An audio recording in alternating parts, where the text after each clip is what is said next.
What has changed is we are now talking to the major platforms. So we call them wirehouses. So Morgan Stanley, UBS, Merrill Lynch, Wells Fargo.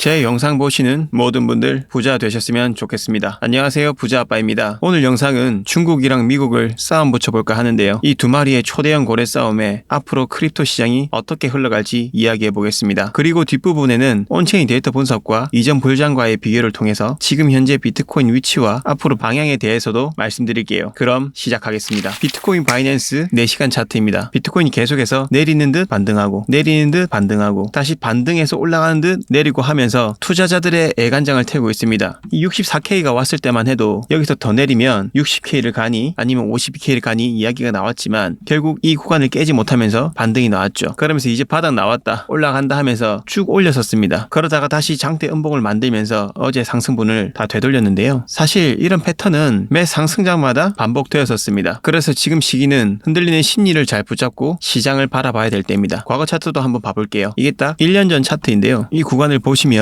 내렸다가 횡보, 그리고 이제 올라가나 싶으면 다시 내리고, 여기서 더 내리나 싶으면 다시 올리고, 이런 식으로 무려 2-3개월을 질질 끌었죠. 차트 구조만 보더라도 다우 이론에 딱 떨어지게끔 고점과 저점을 계속 낮추면서 하락에 대한 해석이 당연히 많이 나올 수밖에 없었다는 겁니다. 그리고 딱 여기 이제 이 부분에서 딱 떨어지면 이제 19K 간다 혹은 15K 간다 했던 구간이 바로 여기였습니다. 그런데 이후에 어떻게 되었을까요? 바로 엄청난 장대 양봉을 만들어내면서 몇 달간 하락분을 단 며칠 만에 되돌렸습니다. 그렇지만 여기까지 오는 구간들에는 어떤 일이 있었을까요? 이 구간, 이 구간, 이 구간, 그리고 또 이 구간, 이러한 구간들에서 계속 롱숏 스퀴즈가 일어나고 지친 개미 투자자들은 나가 떨어지고 하면서 시장의 유동성이 확보가 되었고 세력들 입장에서는 충분한 유동성이 확보되었다 싶었을 때 그 유동성을 바탕으로 바로 떡상. 더군다나 지금은 비트코인 현물 ETF가 승인이 되면서 시장으로 계속 새로운 자금들이 유입되고 새로운 반감기로 인한 채굴 보상 감소로 공급은 줄어들어 비트코인의 희소 가치는 점점 더 높아지는데 오히려 작년보다 훨씬 더 나은 상황이라는 거죠. 그리고 정말 시장의 판도를 바꿀 만한 세력이 들어올 수 있는 판이 만들어지고 있는데 그 부분에 대해선 이제부터 말씀드려 보겠습니다. 작년 5월 가상자산을 규제하는 미국 그리고 규제를 푸는 중국이라는 기사가 떴었죠. 이 기사가 나왔을 때 중국 시장이 풀리나 싶었는데 바로 풀리진 않았었습니다. 그리고 다음 해인 올해 4월달 홍콩 비트코인 ETF에 대한 승인을 하면서 이 가상자산 규제를 풀기 전에 약간 먼저 테스트를 하는 듯 했었죠. 이 기사는 제가 이전 영상에서도 다뤘던 기사인데요. 홍콩 비트코인 ETF를 승인한다고 허가한 뒤 2달 뒤에 중국에서 가상자산 투자 금지를 해제할 계획이란 기사가 떴었죠. 이 기사의 내용을 통해 올해 후반전에 이 중국의 막대한 자본이 이 크립토 시장으로 흘러들어올 수도 있겠구나라는 기대를 해볼 수 있는 내용인 것 같습니다. 그리고 하이라이트는 바로 테더가 금으로 뒷받침되는 미국 달러 스테이블 코인 엘로이를 출시했다. 저는 이 엘로이가 근본이 제도의 부활 같은 느낌인데요. 근본이란 단어가 생소한 분들이 있으실 것 같아서 간단히 설명을 드리면 중앙은행에 금 비축을 해두고 금의 가치만큼 지폐로 된 화폐를 발행해서 시장에 유통시키는 제도를 말합니다. 그런데 이 엘로이는 화폐 대신에 디지털 화폐를 발행하는 거죠. 즉 금의 가치만큼 이 스테이블 코인을 발행해서 시장에 유통을 시키겠다는 건데 사실 근본이제는 이미 과거 19세기 중반에 시작을 했다가 약 21세기쯤 없어진 제도죠. 그런데 테더사가 코인판 한정 근본이제를 부활시킨 겁니다. 그런데 이 근본이 스테이블 코인의 발행은 중국에 굉장히 유리하게 작용할 수 있는 가능성이 크죠. 왜냐하면 중국은 이미 금을 엄청나게 매집을 했었죠. 마치 이런 날이 올 거라는 걸 알았던 듯이 오래전부터 여력이 되는 대로 계속해서 사서 모았습니다. 그 양은 무려 2262톤, 달러로는 1696달러, 약 우리 돈 234조 2500억 정도 규모입니다. 미국이랑 한번 비교를 해볼게요. 미국은 20년 넘게 금 보유량의 변화가 없습니다. 아마 이미 너무 많이 가지고 있기 때문에 더 이상 비축할 필요가 없었던 것 같기도 한데요. 그런데 중국 금 보유량 변화 추이를 보면 2000년에 395톤, 미국의 20분의 1밖에 되질 않습니다. 그런데 올해 들어 2262톤. 여전히 미국과의 격차는 크지만 20년이 넘는 시간 동안 이 20배의 격차를 약 3.6배 차이로 대폭 줄였습니다. 그럼 여기서 궁금한 건 중국은 왜 오랫동안 금을 아득바득 모아서 미국과의 금 보유량 격차를 좁혀놨을까요? 2024년에 테더사가 근본이 스테이블 코인을 발행할 테니 미리 준비하라고 예언가가 말하지는 않았을 거라는 말이죠. 사실 앞번 영상에서도 언급드렸지만 세계 최대의 금 보유국이 되면 중국은 이 세계 통화에 강력한 영향력을 행사할 수 있습니다. 그래서 미국 달러의 지배력에서 벗어나고자 금을 계속 모아왔고 앞으로도 계속 이 금을 모을 해볼 계획이었는데 이 비트코인이 디지털 금이라고 인정받으면서 단순히 금을 통해서만 중국이 원하는 달러의 지배력을 벗어나는 것이 가능해 보이지 않았던 거죠. 그래서 비트코인에 대해서도 욕심을 부려 더 이상 늦기 전에 가상자산 투자 금지를 해제하고 이 싸움에 참전하려는 것 같습니다. 그래서 이 금 기반의 스테이블 코인을 통해 중국의 거대 자본이 시장으로 흘러들어와 이 미국이랑 피 터지는 싸움을 하게 되면 그로 인해 가상자산 시장이 훨씬 더 활성화되고 성장할 수 있는 가능성이 커지지 않을까 생각합니다. 이 테더의 알로이가 시장의 판을 키워서 피 튀기는 상승장이 되길 기대해 보겠습니다. 그런데 이 먹을 게 많은 시장을 미국이랑 중국만 눈독을 들이지는 않겠죠.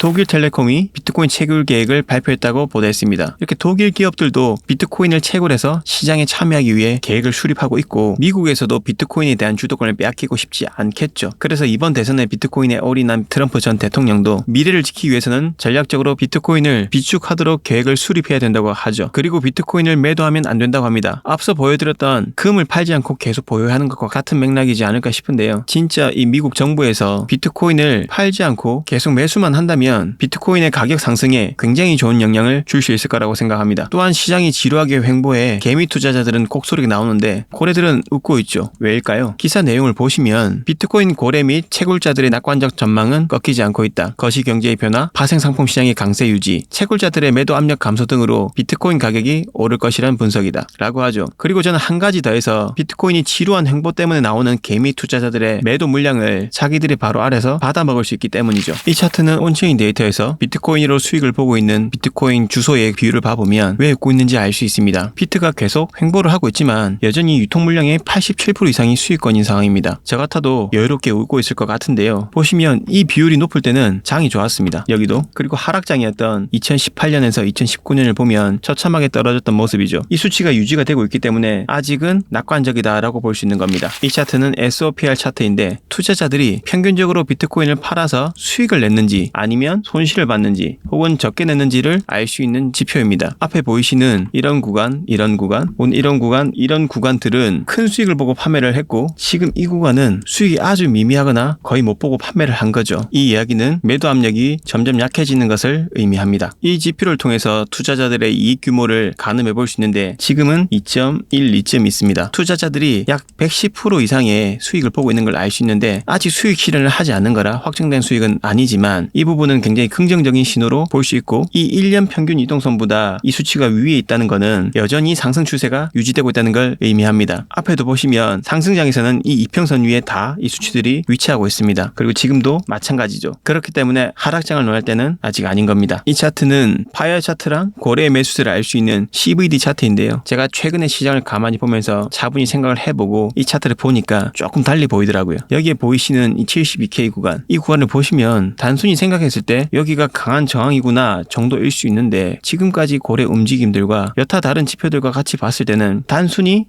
저항대라기보다는 고래들이 아직까지는 이 가격 아래에서 조금 더 물량을 축적하고 싶어 하는구나 라는 생각이 듭니다. 이 갈색 고래 움직임을 보시면 매수 쭉 줄어들다가 갑자기 확 살아났죠. 여기가 64K가 깨진다, 60K 간다 했던 이 구간에서 매수세를 이렇게 가파르게 살린 걸 보면 정말 손실을 볼 거라고 생각했으면 이 구간에서 이렇게 갑자기 매수세를 살렸을까요? 그리고 이 구간에서 실제로 반등도 나왔죠. 다시 비트코인 바이낸스 4시간 차트에서 한번 보시면 바로 여기가 갈색 고래의 매수세가 확 살아난 지점, 바로 이 부분이죠. 이 부분을 좀 더 큰 타임 프레임에서 보겠습니다. 일봉에서 보면 이런 모양입니다. 이렇게 보면 큰 수렴 중에 있는 걸 알 수 있는데요. 이렇게 보시면 고점은 계속 갖고 저점은 계속 높이면서 하나의 패턴을 만들어주고 있습니다. 바로 어센딩 트라이앵글 패턴인데요. 이 패턴은 상승 패턴 중에 하나입니다. 그래서 이 패턴이 완성되어서 상방 이탈을 하면 바로 그때부터 다시 신고점 랠리의 시작이 되겠죠. 그래서 저는 이 안에서 좀 더 수렴을 하다가 신고점을 갱신하러 갈 가능성이 조금 더 높을 수 있다고 보고 있습니다. 그렇게 생각하는 또 다른 이유는 나스닥 차트를 보면 알 수 있는데요. 보신 차트는 나스닥 주봉 차트입니다. 나스닥은 또다시 역사상 신고점을 갱신했죠. 과거의 움직임들을 보면 이 나스닥과 비트코인은 비슷하게 움직이는 걸 볼 수 있습니다. 그래서 저는 비트코인도 나스닥처럼 신고점을 갱신할 때가 머지않아 올 수 있을 거라 보고 있습니다. 현재와 과거 차트를 비교해보면 2015년부터 2017년 본격적인 반감기 이후에 상승 랠리가 펼쳐지기 이전에 이때 상황과 지금의 상황은 많이 유사해 보입니다. 이때도 반감기가 시작되고 많이 눌렸었지만 결국에는 엄청난 상승을 해주었고 저 시간을 버텼던 사람들은 결국에는 큰 수익을 낼 수가 있었죠. 우리는 지금 여기에 있습니다. 어디가 꼭 될지 완벽히 알 수는 없겠지만 지금은 상승장이라는 것, 그러니까 즐거운 마음으로 신고점의 올라를 기다리면 좋겠습니다. 오늘 영상 요약하겠습니다. 영상 요약하기 전에 오늘 영상 조금이라도 유익하셨다면 구독, 좋아요, 알림 설정 해주시면 감사하겠습니다. 이번 반감기는 ETF가 승인되었다는 것 말고는 이전 반감기 때 패턴과 크게 달라진 것이 없습니다. 반복되는 개미 털기에 당하지 않기를 바랍니다. 중국의 참전 예상으로 크립토 시장 파이가 커질 것에 대한 기대를 해볼 수 있을 것 같습니다. 반감기가 시작하고 20% 30% 정도의 조정은 늘 있어 왔습니다. 잔바람에 흔들리지 마시고 앞으로 다가올 불장을 즐거운 마음으로 기다리시면 좋겠습니다. 오늘도 영상 시청해 주셔서 감사합니다.